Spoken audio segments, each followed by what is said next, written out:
राजनांदगांव शहर में एक प्रेस कॉन्फ्रेंस करते हुए पूर्व केंद्रीय मंत्री अरविंद नेताम ने कहा कि छत्तीसगढ़ सर्व आदिवासी समाज के द्वारा अब की बार आदिवासी सरकार का स्लोगन लेकर आगामी विधानसभा चुनाव में आदिवासी समाज के प्रत्याशी संगठन से मैदान में उतरेंगे।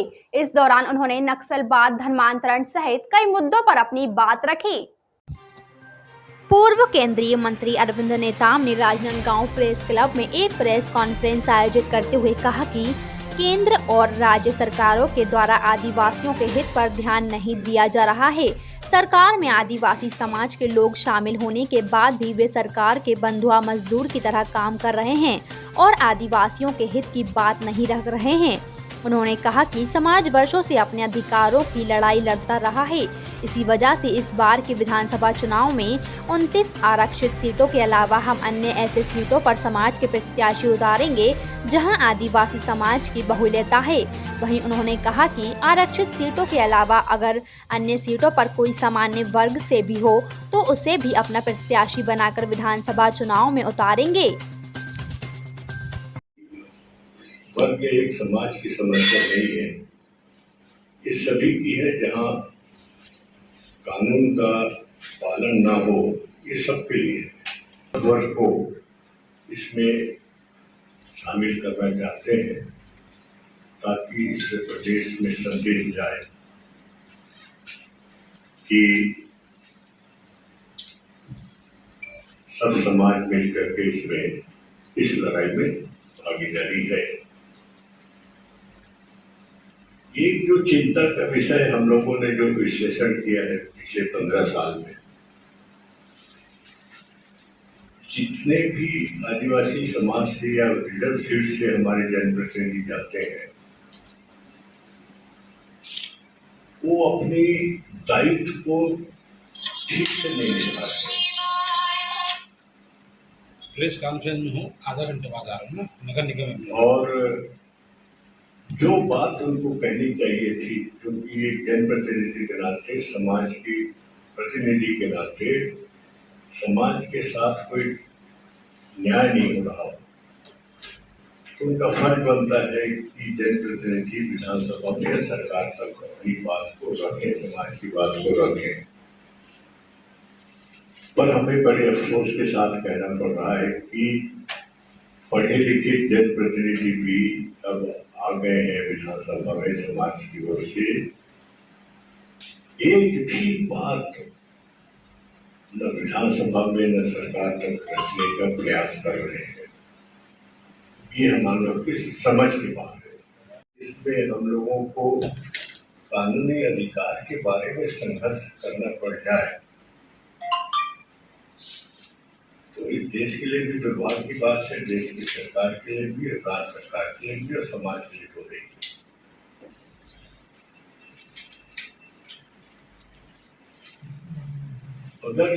अगर हम जो हमारी मांगे हो, जो संविधान से कानून से बाहर होता तो एक बात समझ आती है।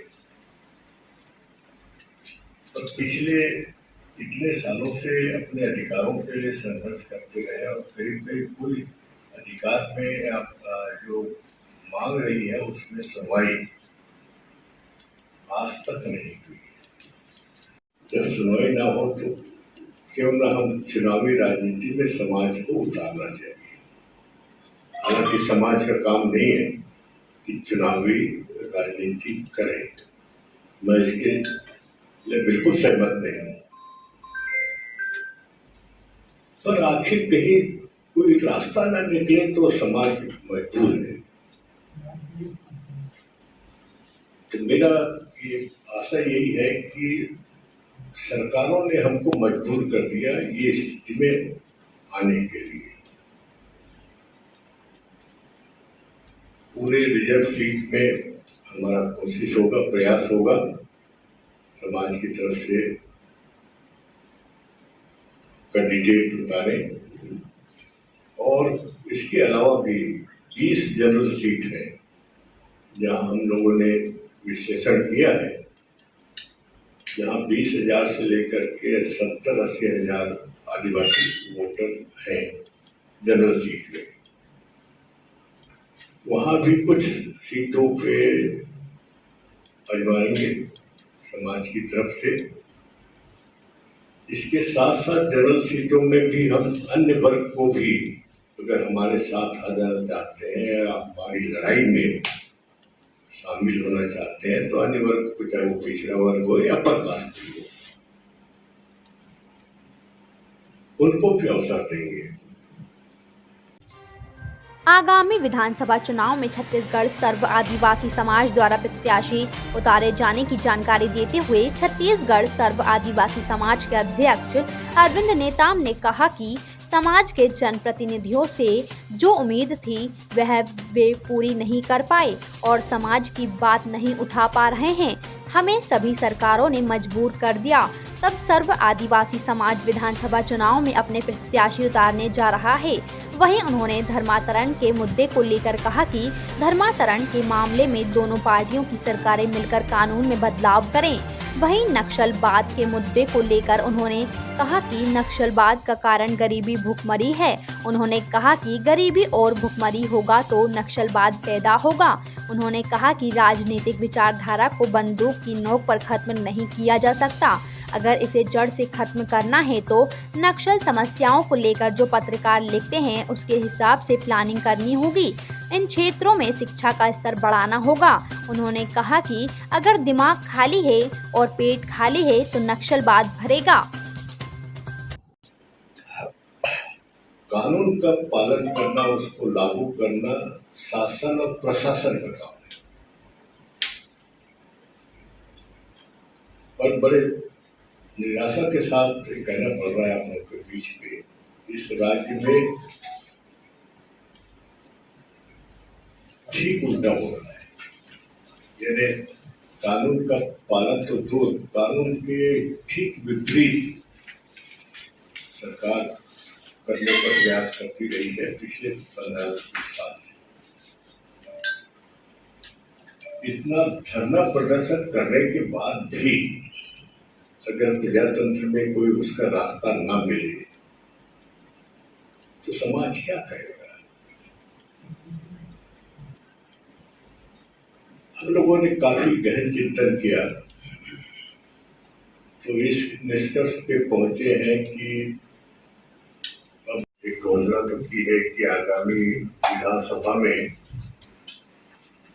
समाज की तरफ से प्रत्याशी उतारेंगे। उसकी पृष्ठभूमि मैं बताना चाहता हूँ। एक तो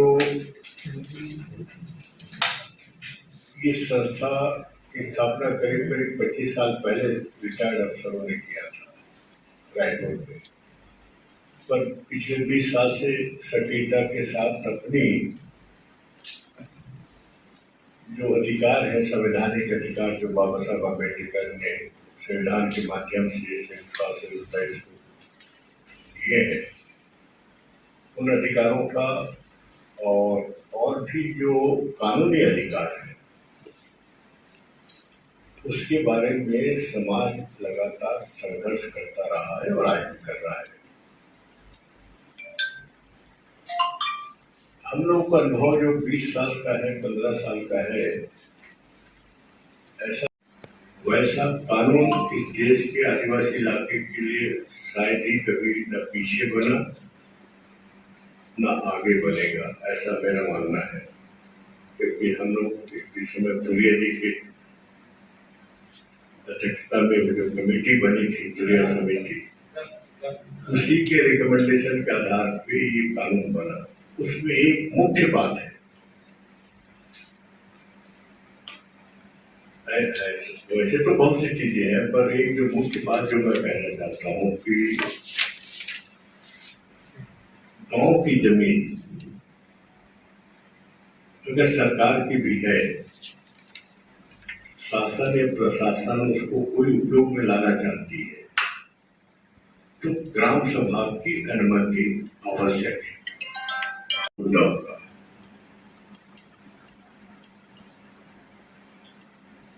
तो ऐसे वायलेशन हो रहा है और समाज खतरे में है। बस्तर में 20 से 25 जगह आंदोलन आदिवासी कर रहा है, कोई पूछने तक नहीं जाता। जितने भी खदान इस प्रदेश में आज तक के छत्तीसगढ़ राज्य बनने के बाद एक भी खदान का सही ढंग से ग्राम सभा नहीं हुआ। सब या तो फर्जी हुआ या बिना ग्राम सभा के शुरू कर दिए। निको कंपनी ने अबूझ मार्ग से लगा अमदई खदान जो होना नहीं चाहिए क्योंकि अनसर्वेड एरिया है। प्रेस कॉन्फ्रेंस के दौरान आदिवासी समाज द्वारा कहा गया कि वर्ष 2001 में 32% आरक्षण मिलना था जो नहीं मिला।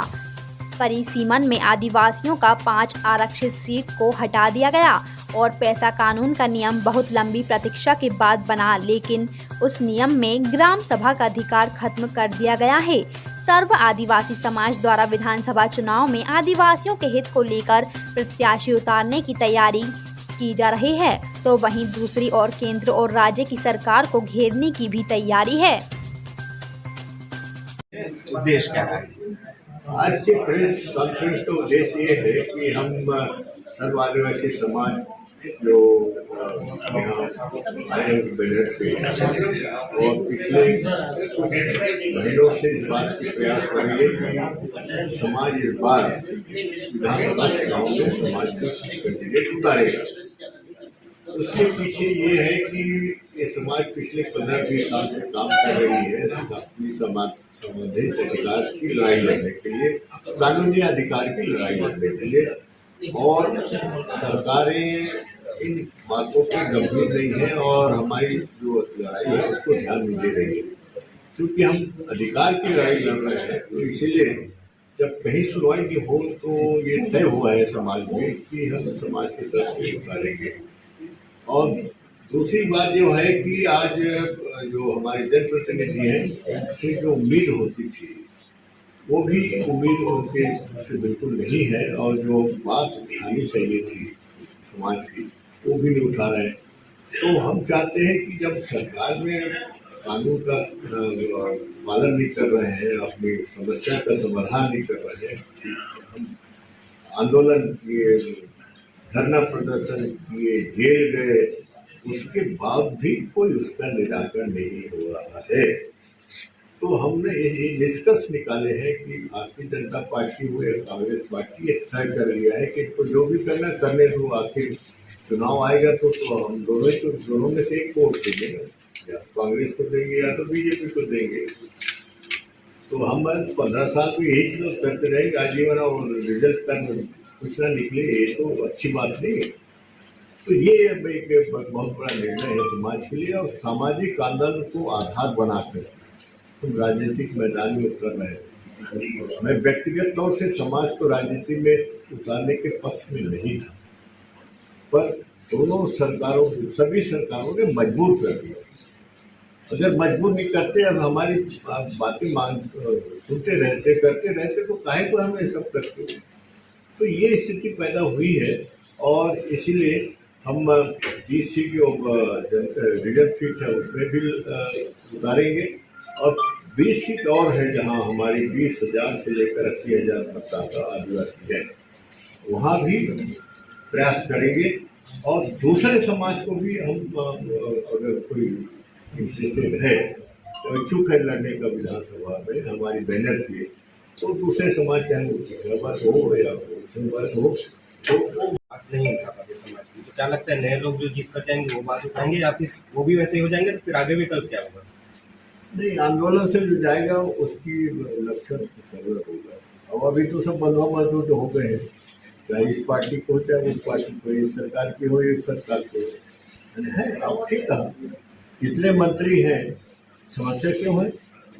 देखिए, मैं आज एक बात कह रहा हूँ कि बस्तर में न गृह मंत्री जाता, न आपके सिंचाई मंत्री जाता, न वन मंत्री जाता, न और कोई मंत्री जाता। क्यों नहीं जाते भाई? यानी केवल रायपुर में ही उनका दायरा है क्या? होम मिनिस्टर साहब 2 बार गए, 2 अपनी सामाजिक फंक्शन में गए, बाकी इतनी घटनाएं हुई कहाँ गए? बौद्ध घाट की चर्चा होती है तो सिंचाई मंत्री कहाँ गए? बस्तर में वन संपदा है और वहाँ लूटमार भी हो रही है, कहाँ गए ये वन मंत्री? 20-20 जगह बस्तर में आंदोलन हो रहा है, एक मंत्री छोड़िए, प्रशासन भी नहीं जाता। आखिर क्या करेगा? क्या हो रहा है? छोटे से राज्य में हम कल्पना नहीं कर सकते थे ऐसा होगा। सब साधन सुविधाएं फिर जाते क्यों नहीं? बड़े पैमाने पर आदिवासी लोग कृषि मुद्दे की बात चौरसिया सिस्टर के साथ देखते रहिए स्टार इंडिया न्यूज चैनल पर।